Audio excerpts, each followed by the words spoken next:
How to find trending ad yours on Instagram. Hello everyone, welcome to this channel. I'm Emily and I'm here to help you out today. So without any delay, let's get started. So first of all, launch the Instagram application on a device and make sure that you're logged into your account. After logging into your account, tap on your story option over here.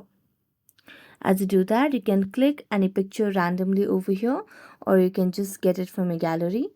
As you click the picture, what you can see is the sticker icon at the top of the screen. So tap on the sticker icon and here you can see different options over here.